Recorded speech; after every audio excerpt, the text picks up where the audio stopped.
Class, so let's continue the explanation of the chapter, the human resources, people as resources.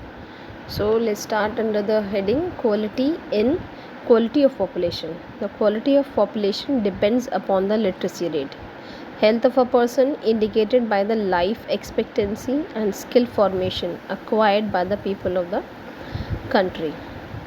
It ultimately decides the growth rate of the country, and a literate and the healthy population work as an asset. Education contributes the growth of society and enhances the national income, cultural richness, and increases the efficiency of the governance.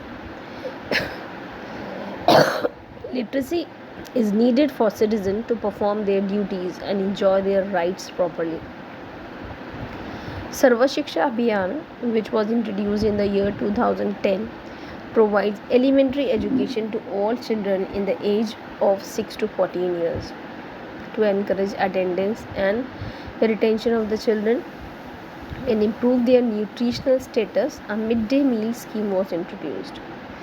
The 12th plan focused on increasing access quality, adoption of the state specific curriculum modification, vocationalization and networking on the use of the information technology, distance education, convergence of the formal, non-formal distance and IT education institutions. Now we'll see health. Improvement in the health status of the population has been the priority of the country.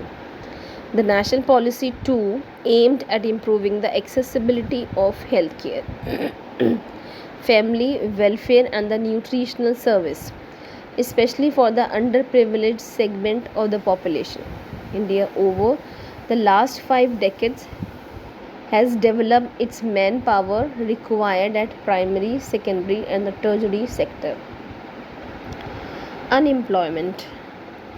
In India, we have unemployment in the rural and the urban areas, though the nature of the unemployment differs in rural and the urban areas.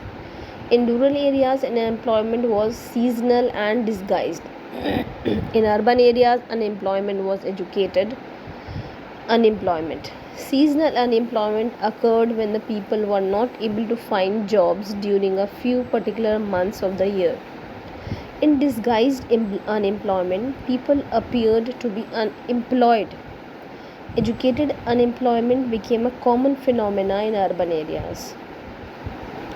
Unemployment leads to wastage of the manpower resource, tends to increase economic overload, has a detrimental impact on the overall growth of an economy. In India, statistically, the unemployment rate is low.